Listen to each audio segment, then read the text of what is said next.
حقوق العباد کیا ہے، اس کی حیثیت کیا ہے،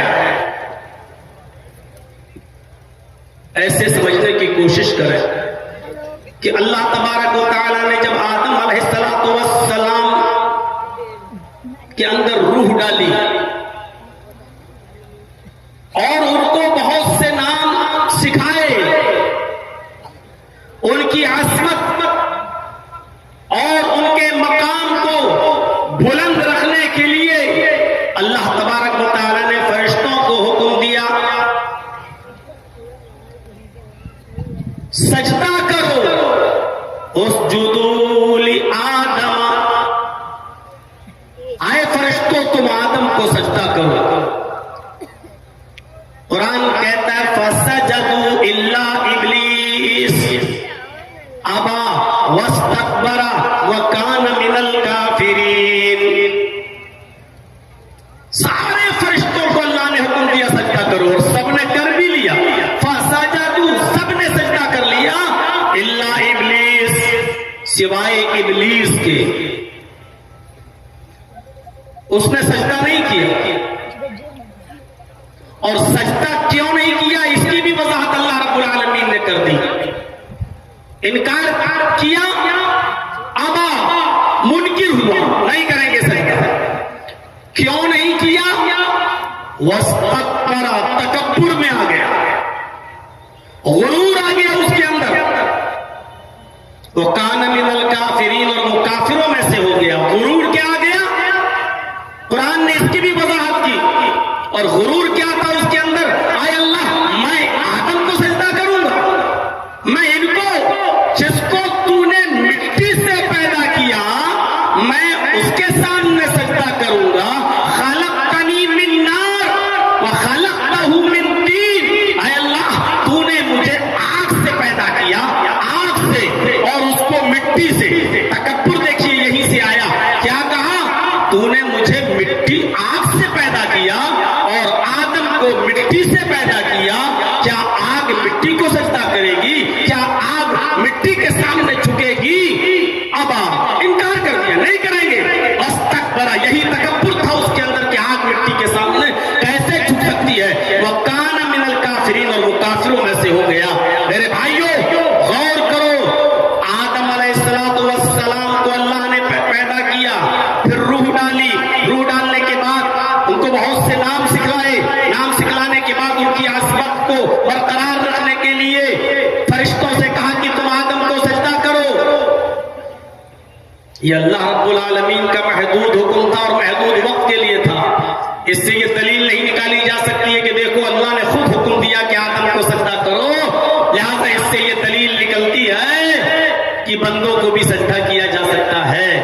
میرے بھائیوں اللہ رب العالمین کا جو حکم جس وقت تھا اس وقت تمام فرشتوں کے لیے وہ چیز عبادت تھی اور اللہ کا حکم ماننا ضروری تھا، سب نے مانا بھی، لیکن ابلیس نے انکار کر دیا اور کہا کہ میں سجدہ نہیں کروں گا کیونکہ میں آگ سے پیدا ہوا ہوں اور آگ مٹی کے سامنے نہیں جھکے گی، اور وہ کافروں میں سے ہو گیا۔ اللہ رب العالمین نے بھی ابلیس کو راندہ درگاہ کر دیا اور نکال دیا۔ ایک بات یاد رکھیے گا، ابلیس نے صرف آدم کو سجدہ ہی تو نہیں کیا، بقیہ کس چیز کی کمی تھی؟ غور کریے گا، کیا وہ عبادت نہیں کرتا تھا؟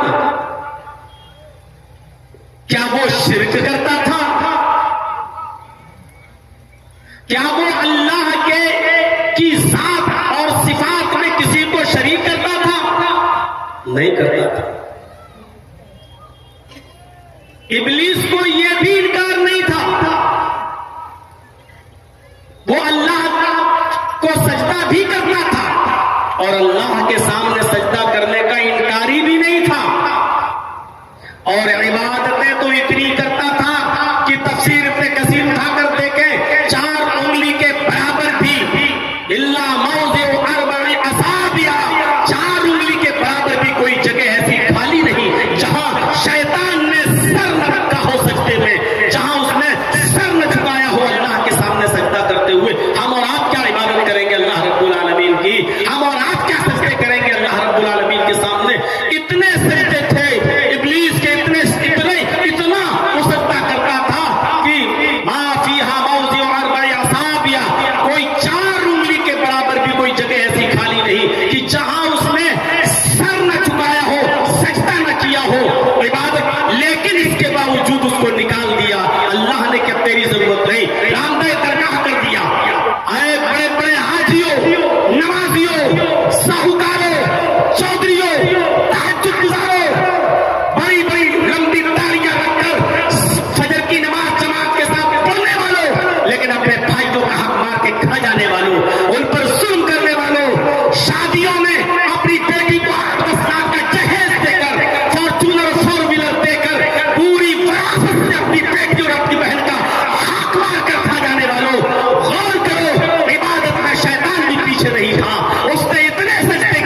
یہاں تو زمین و جائیدادیں قبضہ کیے بیٹھے ہیں، سگا بھائی سگے بھائی کو کھایا جا رہا ہے، بھائی اپنی بہنوں پہ حق مار کے کھائے جا رہے ہیں، باپ اپنی بیٹیوں کا حق مار کے کھایا جا رہا ہے۔ میرے بھائیوں، بہت سوچ سمجھ میں نے پوچھا تھا فاروق عبداللہ صاحب سے کہ آپ کی کمیٹی کی طرف سے کوئی موضوع ہے مجھے یا میں اپنی طرف سے رکھ لوں؟ میں نے کل یا پرسوں ہی پوچھا تھا تو شیخ نے کہا کہ نہیں، ہماری طرف سے تو کچھ نہیں، اصلاح معاشرے پہ رکھے تو بہتر ہوگا، ورنہ آپ جیسا بہتر سمجھیں۔ تو بہت سوچ سمجھ کر میں نے اس ٹاپک کو اٹھایا کہ آج اس چیز کی ضرورت ہے۔ آج حاجی ہی سمجھتا ہے کہ میں نے نماز پڑھنی ہو گئے بس پار صاحب، یہاں مرے ڈائریکٹ جنت الفردوس میں داخل۔ یہاں جو آدمی بیچارہ جس کی فجر کی نماز کبھی جماعت سے نہیں چھوٹتی، وہ سمجھتا ہے کہ ہم مرے اور سیدھے جنت کے اندر ہم داخل ہو جائیں گے۔ ہم تو ماشاءاللہ تہجد گزار ہیں، ہم فجر کی نمازیں پڑھتے ہیں۔ میرے بھائیوں، شیطان نے 4 انگلی کے برابر بھی جگہ نہیں چھوڑی جہاں سجدہ نہ کیا ہو، لیکن اس کے باوجود اس نے راندہ درگاہ ہو گیا۔ کیوں؟ کیونکہ جب اللہ نے حق دے دیا آدم کو سجدہ کرو، اب یہ حقوق العباد میں شامل ہے، تم آدم کا تو سجدہ کرو تو آدم کا حق ادا ہوگا، اور نہیں تو حقوق اللہ میں کمی نہیں کرتا تھا، حقوق العباد میں کمی کی، راندہ درگاہ کر دیا گیا۔ وہ اللہ کے سامنے سجدے میں کمی نہیں کرتا تھا، لیکن اس نے آدم کا حق ادا نہیں کیا، نکال دیا گیا۔ یہ ہے حقوق العباد۔ نماز پڑھنے والوں سوچو، بے نمازیوں سے تو آج ہمارا کوئی خطاب ہی نہیں ہے، ان سے تو ہمیں کوئی مطلب ہی نہیں ہے۔ یہاں تو ہم تہجد گزاروں کو مخاطب کر رہے ہیں، یہاں تو ہم ان نمازیوں اور فجر کے میں جماعت نماز پڑھنے والوں سے میں کہہ رہا ہوں، ذرا نماز پڑھنے جا رہے ہو، ذرا سوچو کہ ہم کسی کا حق تو نہیں مان رہے ہیں۔ سوچئے گا، جائیے گا اور ٹھنڈے دل سے سوچئے گا سوتے وقت۔ نماز بھی پڑھتے ہیں تو مونچھوں پہ ہاتھ پھیرتے ہوئے، داڑھی سہلاتے ہوئے، ایسے لگتا ہے جیسے اللہ پر بہت بڑا احسان کرتے ہوئے آ رہے ہیں۔ میرے بھائیوں، وَاعْبُدُوا اللَّهَ وَلَا تُشْرِكُوا بِهِ شَيْئًا، اللہ عبادت اللہ ہی کی، اس کے ساتھ کسی کو شریک نہیں۔ اور اس کے بعد حقوق العباد کا تذکرہ، حقوق العباد میں جو رشتے آئے ہیں وہ بعد میں اس کا تذکرہ۔ پہلے یہ بتا دوں کہ بندہ دیکھیے، حضرت آدم کو سجدہ نہیں کیا، راندہ درگاہ ہو گیا۔ آپ کو یاد ہوگا، بخاری شریف پڑھیے، کتاب و بدل وحی اٹھائیے، پہلا ہی وہ حدیث انما الاعمال بالنیات کے بعد آپ جب کتاب و بدل وحی پڑھیں گے تو پہلی حدیث میں آپ لمبی حدیث آپ کو ملے گی۔ نبی اکرم صلی اللہ علیہ وسلم کئی دن کا کھانا لے جایا کرتے تھے، غار ہرا کے اندر اللہ کی عبادت میں مصروف رہا کرتے تھے کہ ایک دن جبرائیل امین آئے، نبی اکرم صلی اللہ علیہ وسلم کے سامنے آ کر بیٹھ گئے، اور بیٹھنے کے بعد فرمایا نبی اکرم صلی اللہ علیہ وسلم سے، حالانکہ ابھی آپ نبی نہیں بنے ہیں، ابھی آپ رسول نہیں بنے ہیں، ابھی قرآن کی کوئی آیت نبی اکرم پر نازل نہیں ہوئی ہے، یہ پہلا واقعہ ہے، پہلا موقع ہے۔ حضرت جبرائیل علیہ السلام نبی اکرم صلی اللہ علیہ وسلم کے پاس جا کر بیٹھ گئے اور کہا، اقرا یا محمد، اے محمد پڑھو۔ کیا کہا؟ اقرا یا محمد، اے محمد پڑھو صلی اللہ علیہ وسلم۔ محمد رسول اللہ صلی اللہ علیہ وسلم نے جو جواب دیا وہ وہی جواب تھا ہی، اور فطری طور پر جس انسان نے کبھی کوئی کتاب نہ پڑھی ہو، جس کو کوئی پڑھایا نہ گیا ہو، اس کا وہی جواب ہوگا، اور وہی جواب اللہ کے نبی نے دیا، ما انا بقاری، میں پڑھا ہوا نہیں ہوں۔ پہلے تو ڈر گئی، یہ آیا کون ہے؟ آج تک کوئی نہیں آیا غار ہرا میں، یہ کون ہے؟ اور آتے ہی مجھ سے کہہ رہا کہ پڑھو، ما انا بقاری، میں پڑھا ہوا نہیں ہوں۔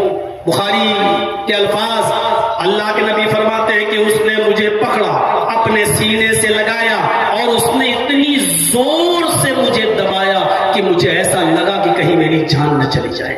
اس نے اتنی زور سے مجھے دبایا کہ مجھے ایسا لگا، ایسا محسوس ہوا کہ کہیں میری جان نہ چلی جائے۔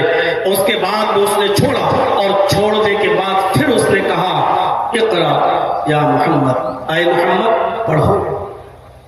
ظاہر بات ہے آپ نے پھر وہی جواب دیا، ما انا بقاری، میں پڑھا ہوا نہیں ہوں۔ جبرائیل امین نے پھر پکڑا،